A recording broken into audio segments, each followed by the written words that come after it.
I'm Cliff Johnson. I'm the Executive Director of our Institute for Youth Education and Families at the National League of Cities. It is such a joy for me to be in this room with you today and to see this all happening and coming together and seeing all the energy around this work.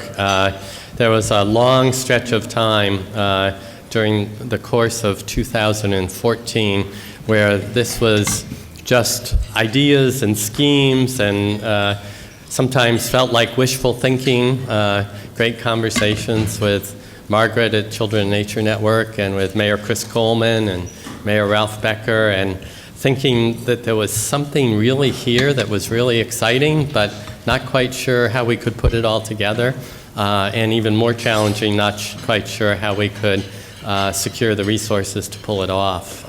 We're so grateful to Dana Borland and her colleagues at JPB Foundation for helping us do that, because there's bodies of work that we've been working at for the Institute for 15 years, right? And I think many of your cities have been engaged with many of our program areas: early childhood, education and after school, health and wellness, connections for youth, family economic success, youth engagement.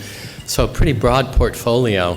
And to keep those things going is now not as challenging as it used to be, because we have track records in those areas. We can say, look at what we've done, look at what the cities have accomplished that we've worked with.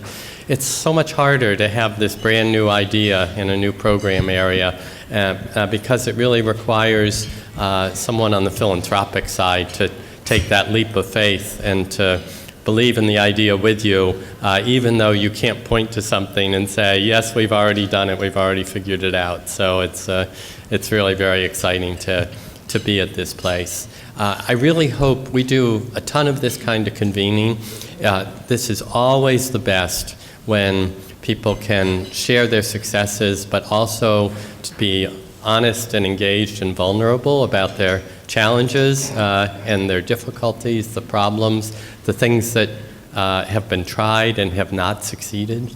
And so by all means, please, in the course of, as we continue our conversation this afternoon and tomorrow, please share all the exciting things that you see working, but also please share your struggles and your worries and the things that haven't immediately fallen into place, because that's also a big part of the learning that we all are eager to do. So we've got a great panel, which Priya is going to introduce. So thank you so much for being here.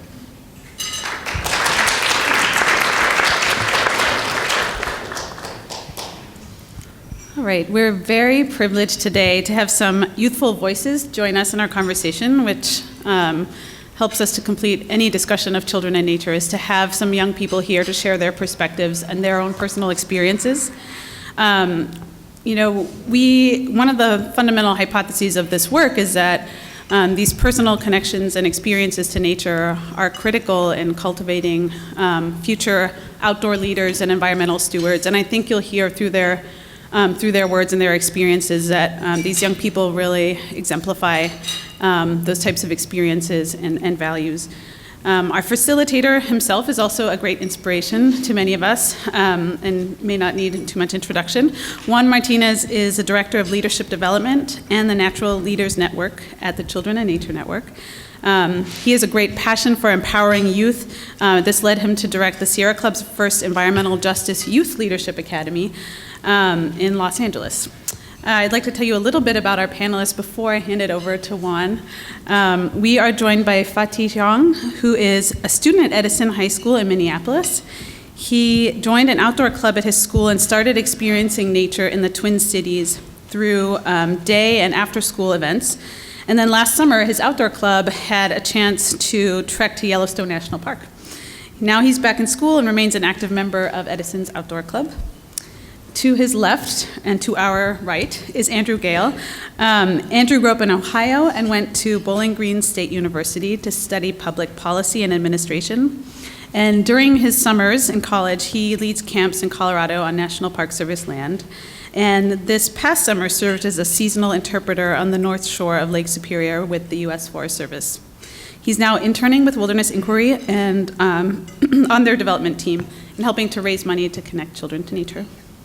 And then to his right is Josh Garubanda, that many of you had the chance to meet at our field trip yesterday. He was one of our wonderful team leaders and really facilitated a great conversation in the group that I got to join for a little while.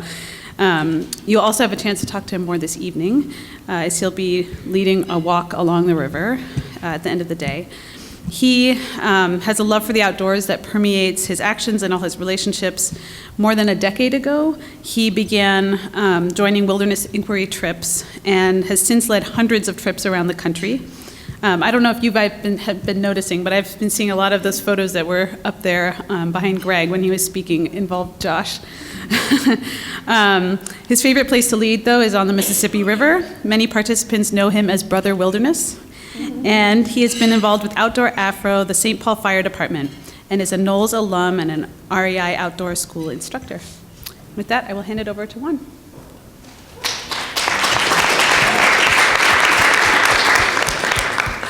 Thanks, Priya. What's up, fam? Yeah. Que ole familia. Roughly translated, that means what's up, fam?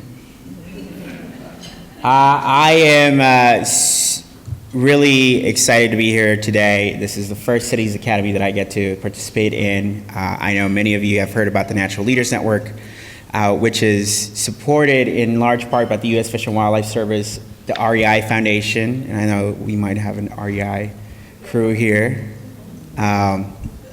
Where's the REI fam? Hashtag opt outside. Yeah. Which, if you guys have been following social media or the news, you know about REI's bold move to call the move to get outside on Black Friday. So, everybody, hashtag opt outside.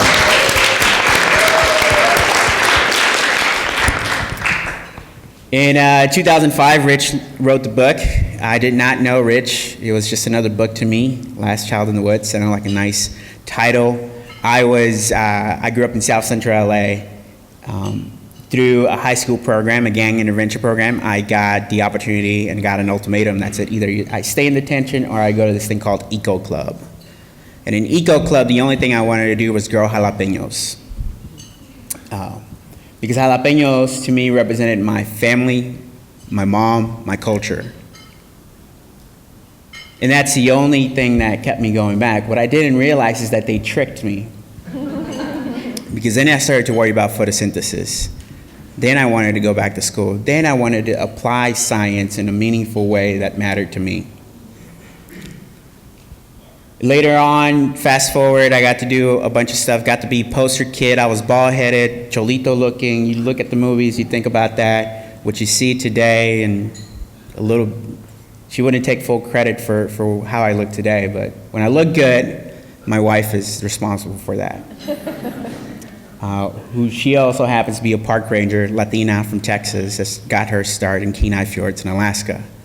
And so family to me has become this notion of those who stand in action with you. And the Children in Nature Network really believes in that. When we address ourselves internally within our programs, I don't address ourselves as initiatives or programs. It's the partners, the families. When I got to meet Rich for the first time, it was at a similar event to this, and we sat down and I got to learn a little bit more. We shared some stories, and at the end of the day, he asked me, why is it that when I look into the audience, I don't see the diverse or the young audience that I want to see? My response to him was, maybe because we're talking about it at the table and not out there in the communities. And we really need to invite and build and empower those communities to build something in that image. And that really is what the Children in Nature Network stands for. And together through that, we've created the Natural Leaders Network, which empowers young, diverse millennials throughout the country to connect their communities with the natural open spaces and outdoor recreation opportunities. We've trained over 196 leaders. Some of them might be in your own communities today. In 46 states, 3 countries, and impacting on average 10,000 individuals per quarter. And they range from everything from urban gardening to backpacking expeditions to innovative and unique ways of creating green job career pipelines around outdoor recreation. And we can talk a little bit more about that, but I think at the end of the day, what I've come to realize about nature is that nature really doesn't care about your skin color. Nature does not look at your bank account. The river doesn't care what language you speak. And trust me that the mosquitoes really don't care who you are. They will take what they need from you and they will challenge you every way possible. And I think many of us share that same sentiment. And as we think about the next generation of nature smart leaders, the next generation that's going to carry this mission forward, this vision of a green and nature smart future, I can't help but look at this panel and Fatee and Josh and Andrew and think about them not as leaders of tomorrow, but leaders of today. And that's where I challenge you as you go back to your communities and your cities. Think of those young, diverse millennials that are eager to, one, be employed by your own cities and nonprofit partners, that are ready to take that call to action. Because to millennials, a trait to us is that we are in it for more than just a paycheck. So that's my challenge to you. I'll turn it over to Fatee, who will give us an introduction about his story, where he comes from, and his call to action. Okay. Hello, everyone. My name is Fatee, and I'm one of 10 lucky students that was able to visit Yellowstone National Park this summer, along with my classmates, Erica and Jordan. Say hi.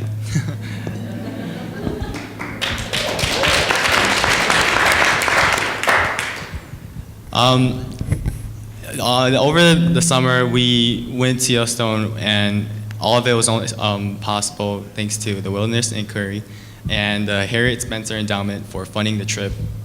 And I'd like to thank you guys for being our guides and making the whole trip possible.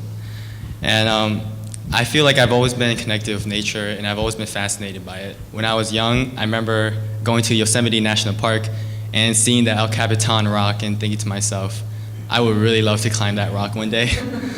And I always just thought, I don't want nature to ever change, and I just want it to stay how it is. And I want it to be like that for my children and my children's children, and for them to ever see how nature would be down the line. And recently, my connection with nature was able to be reconnected with the Outdoor Club that introduced me to the Yellowstone National trip. But the problem with the Outdoor Club is that in all of Minneapolis public schools, our school is the only school with the Outdoors Club. And I believe that if more schools are open and willing to have an outdoors club like Edison, then more low-income and underrepresented students like me can become connected with nature, because it is really important for us. And I feel like students, kids like at our age really take nature for granted, and no one is really motivated to go and see nature. Because for me, before Outdoors Club, I never really had the motivation to go.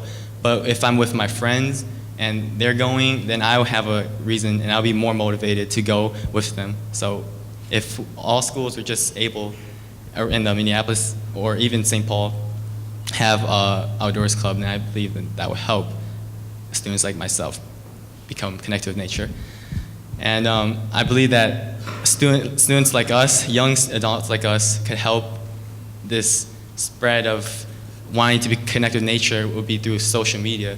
Because for me, I posted some photos of Yellowstone National Park on Facebook.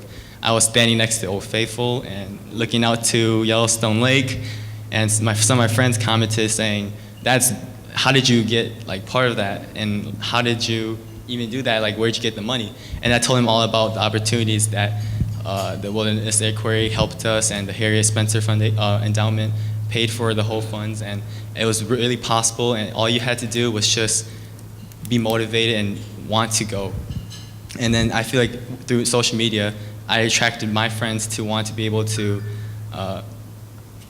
connect with nature, I guess to say, like myself. And if all of us could just share our experiences of connecting with nature on social media, because we know that a lot of young people these days only are on their phones. So if we were able to do that, I believe that more students would be willing to try to be one of, experience what nature has to give to us. Because from going to Yellowstone National Park really opened my eyes. I really learned a lot from it, and I've grown to love the outdoors, and now I'm going to more and more outdoor club meetings because of going to Yellowstone, and I just really want to spread the word to all my friends that, you know, connecting with nature is really important to us young adults, and to pass that to our friends would be great. So, yeah, thank you.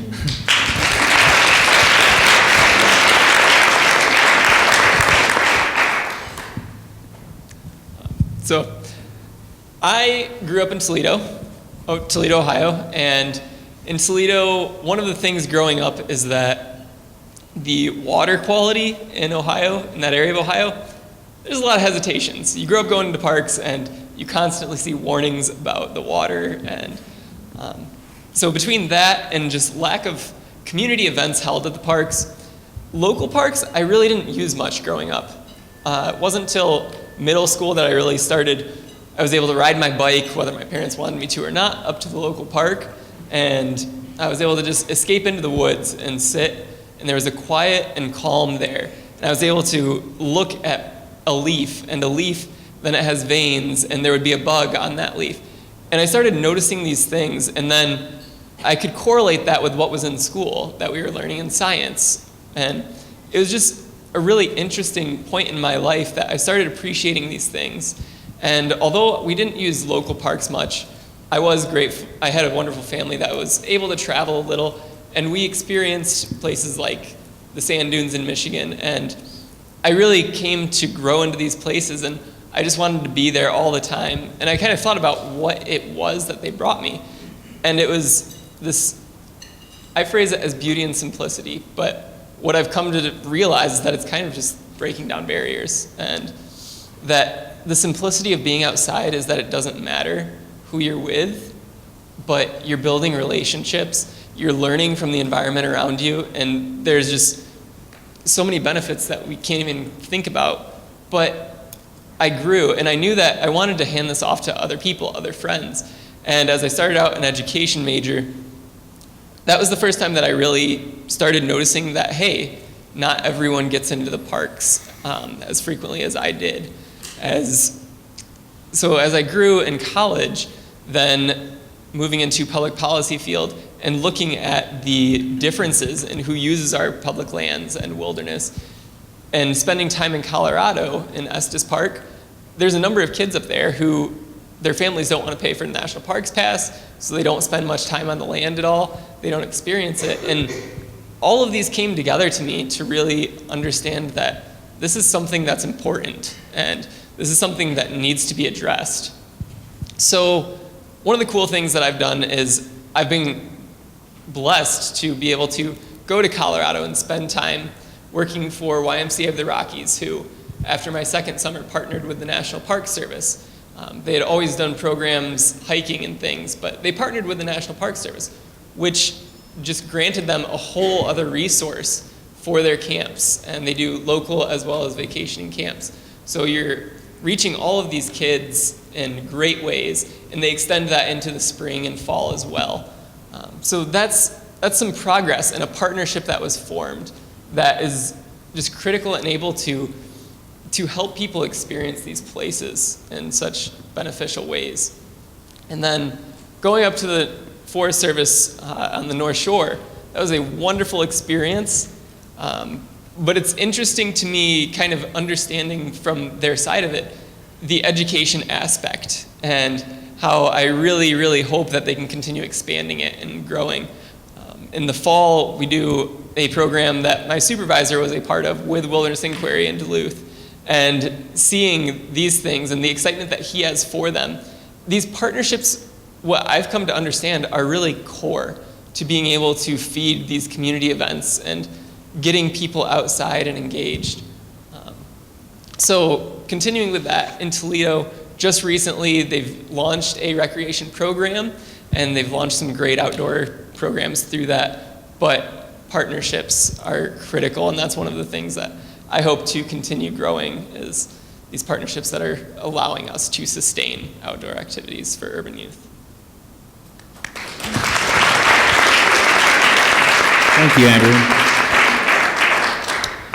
Thank you, Andrew. I'll stay seating as well. My name's Brother Wilderness. I always get a little giggle when I say that sometimes. I can talk to you more later about that. So I started with my romance with the outdoors back in high school when I was 15 years old. It started in two fronts. It started with an internship with Parks and Recreation out of the city of St. Paul, and it also started with a nonprofit called Wilderness Inquiry. I started working with them when I was about 17 years old as an outdoor guide, and I would tell people, I tell a lot of new guides when they first get in the business, don't worry, you don't have to worry about having the right shoes and the right shirts. When I first started in the outdoors, I didn't even know what to wear the first day to work. I thought I had to get like an axe and a flannel t-shirt because that's all the outdoors to me was Paul Bunyan. That was the outdoors to me. I love stories. I tell a lot of stories. If anyone knows me, I love telling stories. So I'm going to tell you a story here. So just more than 5 years ago, we worked with the mayor's office and Wilderness Inquiry to do a trip to Glacier National Park. And maybe the mayor, someone talked about that earlier today. Yeah? Well, on the trip, the idea was to take some youth from the city to Glacier National Park to have this transformative experience. And they tabbed me and Brian over there to help guide them through this experience. We would start off by taking the Empire Rail, a train from St. Paul to West Glacier, East Glacier. And then we would stay at a hostel, and then we'd make our way into the park. Now, as a guide, I always gauged my success on the emotional response I can invoke from the people I'm leading. So, it was, to my surprise, the first night that we get in the park and we make our campfire and we sit around the circle and I'm asking them to tell me their expectations, what they want to get out of the trip. And we go around the circle. As we go around the circle, one by one, I'm asking, well, tell me what you want to get out of the trip and what brought you here. And when we went around the circle, what I heard was, wow, Josh, this is amazing. I can't believe there's so many stars in the mountains. And as we went around, in my head, I was going, yes, yes. Because we're hitting home runs at this point. And I started hearing people get really emotional about what they're sharing. And they're like, I wish I could have brought my mother and my grandmother. I wish my brothers could be here. You remember this, Brian? I wish my family could be here. I just never knew it was like this out here. I just never knew. And there was a common thread around the whole circle we shared. I just never knew. I've been working in the outdoors for more than a decade. And I always go back to that story because the question was, what was your call of action? At the time, I was working in healthcare. I was an administrator with a local healthcare hospital here. And after that trip, it was only months later, I went to Greg and I was like, Greg, I need to work with you guys. I need to do something. The trip was so powerful to me because it was through that trip that I realized that the narrative of the outdoors we're missing characters. And those characters were characters that didn't look like me. When we went around the circle, we talked about what brought us here and why we wanted to be here. What I heard was, man, I just didn't know. On the way home, one of the kids pulled me aside and was like, I really didn't know. I didn't know black people did this, And when we walked through the park, we didn't see a lot of people of color. But because people like me and Brian, and because we could share stories that we were out there with them, it really opened their eyes to what other possibilities, what other things that they just didn't know about. Maybe traveling abroad. Some of the students said they wanted to travel abroad after this trip. I go back to that story because I believe in stories. I believe in the power of narratives. And the narrative that those kids knew going into the trip is a different narrative they had leaving the trip. So I think my takeaway thing I would like to share with you is that we're people who can help make those narratives, make those experiences happen, but we also have to provide tangible narratives. We have to help facilitate opportunities to have people who look like the characters in those stories, help facilitate that. So that's why I'm here. That's one of the reasons why I use the name Brother Wilderness all the time, is because Brother Wilderness is a character that people can connect with, because that character sometimes looks like those people in those stories. So when they tell the story, they go, yeah, there was a brother, I think his name was Brother Wilderness, yeah. And that narrative goes on. So thank you.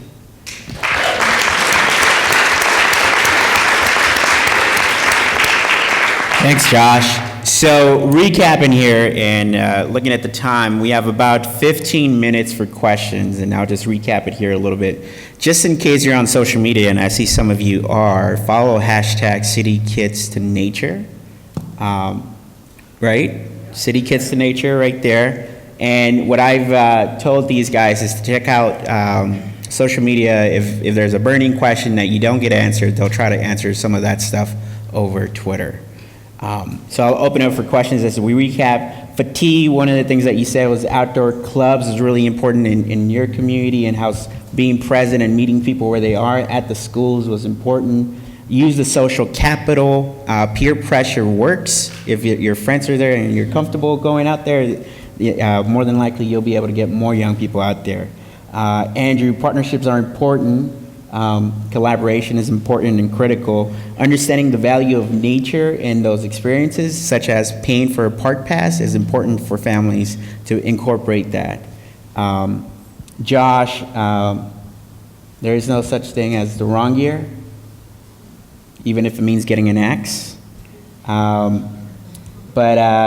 The narrative was a really important piece here that you mentioned, and building that narrative into how we make it relevant to communities in their own way. And family is another theme that I constantly heard in your remarks, Josh, about what that means.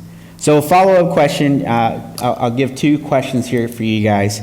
I heard you talk a lot about the Estes Park and Glacier and Yellowstone, which are great experiences. How do you bring those experiences back home to the local community, to the local parks, to home? How does that transform? What does that mean to you now? Well, like I said, I brought a lot of pictures of my experiences on social media to share with my friends, and to show them how my experiences were and how fun it is and how possible it is, even for students, if they are like me, on low income, might not be able to have this kind of opportunity, but it's possible because of all these organizations that will help make this real for us. And then I share these to my friends so they could maybe become interested to get into these kind of opportunities like myself. So I try to kind of advocate for times like this where they could do what I've done. So for myself, this was something that I personally struggled with for a long time, is how to bring it back, because you have these grand geologic features and whatnot that become so easy to just lose yourself in. But when I really sat down and focused on what I gained from it, a lot of it stems from the relationships. And so simply being able to be out on trail, be out in a canoe, the camaraderie that comes with that, whether you're getting to know someone or just going for a quick walk in the woods, there's a sense of, I am here with you. And from that, I feel as though relationships are really critical to being able to carry kind of the grandeur back, I guess. But I mean, the bottom line is that if you're in, whether it's 5 trees and a paved path or the middle of the backcountry, to me, just having a leaf in front of you and a person and being able to focus on those, focus on the discussion and just what's there, rather than everywhere else. I mean, phones and classes and jobs. Just being able to remove yourself for a moment is so critical. Thanks, Andrew. Yeah, that transference piece is really hard. I think the way I do it is I take people on hikes in my neighborhood and down to the Mississippi River, which is a national park. But it's hard when you go to these marquee destinations like Yellowstone and Glacier, these faraway places, and we live here in St. Paul, for someone to connect with the Grand Canyon, these massive these walls of stone. It's hard for them to relate to, so I take them to places that are more accessible to them. And then through that experience, I tell them stories about those places, these far-off places, and try to build that sense of curiosity to have them want to experience that too. Nice. One of the things that I heard here, and I've been hearing throughout the conversations, is how do we build a relevancy within nature? And oftentimes some of the obstacles that we'll hear is there's challenges to getting out there, transportation, the cost, the fees. And usually my answer to that is saying it's not so much that there's challenges, it's the value of nature and where that fits within the priorities. So you're telling me that a family who can afford to get their son the new J's or the new iPhone or the newest tech out there can't afford a $25 pass. I personally don't believe that. It's a matter of looking at the value that family instills upon certain aspects of it, whether it's material or not. Do you believe that's true in being able to look at your friends and family and saying, does nature have a value within your family, and how does that manifest itself? How does it look within your culture, your family, your everyday interaction with it? Okay, I'll start here. Actually, do you want to invite these guys up? Earlier today, we were talking in the hallway, we were just talking about this, and I shared with the Edison youth here my feelings on it, because when I was younger in high school, I struggled to find people who looked like me to do hiking trips, and I really struggled to kind of find that peer group.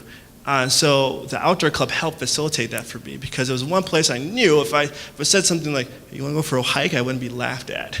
It would just be a matter of, "Oh, when?" So when you talk about value, I think that has a lot to do with it.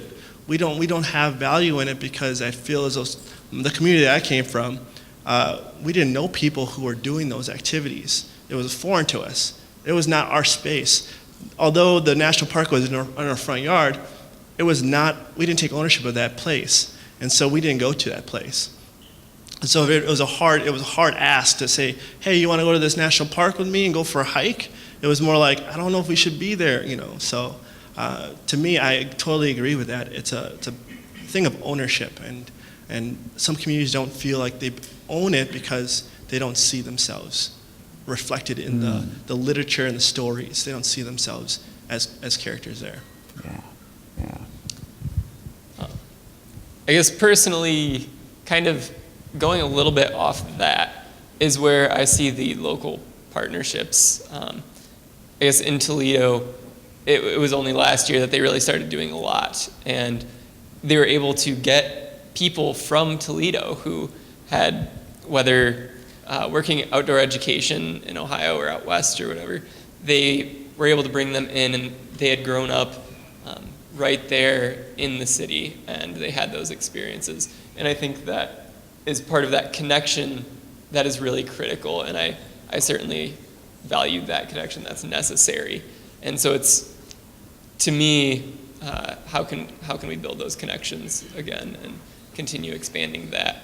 But I certainly wish that it was a high priority and able to take that ownership for everyone, and think that with some work we could definitely get to that point. Thanks, Andrew. All right, Fatee, you want to add to that? Yeah, sure.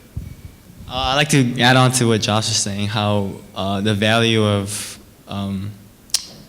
going out and like wanting to experience nature really does come with your environment, and if the people around you want to do it too. Because like me, I was not interested in doing it until I joined the outdoors club, and I knew that other students like me wanted to experience it also, and I was like, so I'm not the only person that wants to do these things.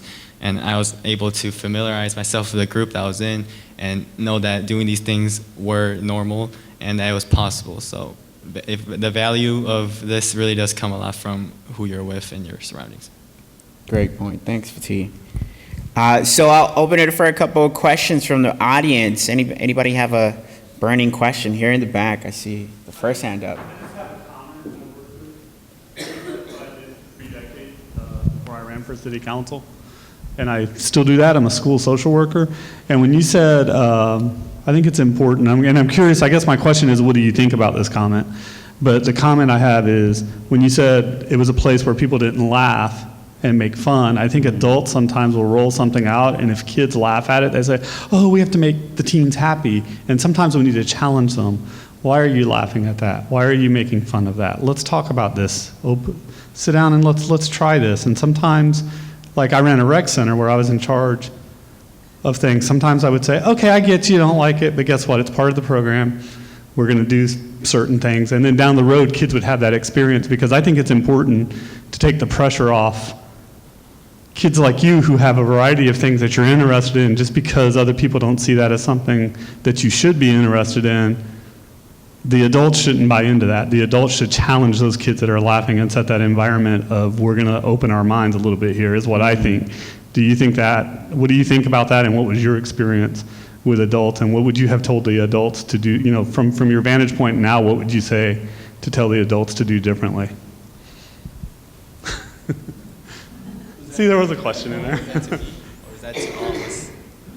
I think I heard Brother Wilderness say that you got laughed at, but if you all had that same experience, anybody who wants to answer it, I'm fine with. Well, okay. Bear with me. I may not remember exactly what I said, but what I do agree. I think there are places for people who will facilitate outdoor experiences to be mindful of how they're being perceived, or how their intentions are being perceived. But I don't think that needs to direct how you what you offer. So if people aren't they're not laughing, that doesn't mean they're not being engaged, and that you're not challenging them. One thing that we learned, one thing I learned when I was running with at Wilderness Inquiry, and we talked a lot about, was how fear presents itself. So when we do these activities, and we're challenging individuals, what fear could look like. So when I would tell somebody, okay, we're going to go for a canoe ride, there's a lot of fear behind being on the water. So sometimes it can come off as people being a little bit more playful and kind of be joking a lot, because that's how they're getting out their fear. Or they can be very challenging, because that's exactly how they're manifesting their fear, because they're doing it through means, they're manifesting their fear that way. So it's one thing that we teach our staff to be mindful of and to watch out for, but understand that that's just a way sometimes people show fear, is through laughter. I don't know if that answers your question. Yeah, no, I think you nailed it. I think a 15-year-old, I know this for sure, a 15-year-old young man, especially in front of a group of his peers, is likely to say, I'm really afraid of this. What they're going to do is make fun of it. And as adults, I think we have to understand that and not say, well, maybe we shouldn't do this again because the kids didn't really like it. When they probably did like it, they just didn't want to admit it. They don't want to admit it. Sometimes it's not the most popular thing to say. It's like, I'm really terrified of this. It's not very popular, so they'll act up, and they'll find a way for you to excuse them from the activity sometimes. Okay. All right. We'll have a question for time for one more question. I've got a question. Obviously, this is a pretty non-traditional activity for youth, no matter what your background. Did you get any pushback from your family or from your friends that made you question whether or not you were going to pursue this, or what was your family's reaction? Were they afraid this is something that they didn't want you to get involved in, and you had to overcome that? When I told my parents that I was going to Yellowstone National Park, over the summer with Wilderness Inquiry, they were all for it. They told me, you should really do it because they know the value of nature. They also love the nature. My dad goes fishing. My mom goes with him, and when we were younger, they always take us to the beach, and we just always do a lot of outdoor stuff. It stopped a little more now because I'm older now, so they don't do that, but I feel like they've always do value nature, and they know the importance of it. And when I told them that I was going to Yellowstone, they were prepared to take me to the store, buy me whatever I needed, and they were very encouraging of it. So, yeah. Thanks, Fatee. So we're gonna close it there. The panelists are gonna be here with some time to spare. Hopefully, you guys will be able to join us afterwards here and between the break. Again, on Twitter, follow the conversation, and if you have any questions, please do ask them on that platform. Social media amplifies your voice and your issues and your vision for the future. Please join me in thanking the panel.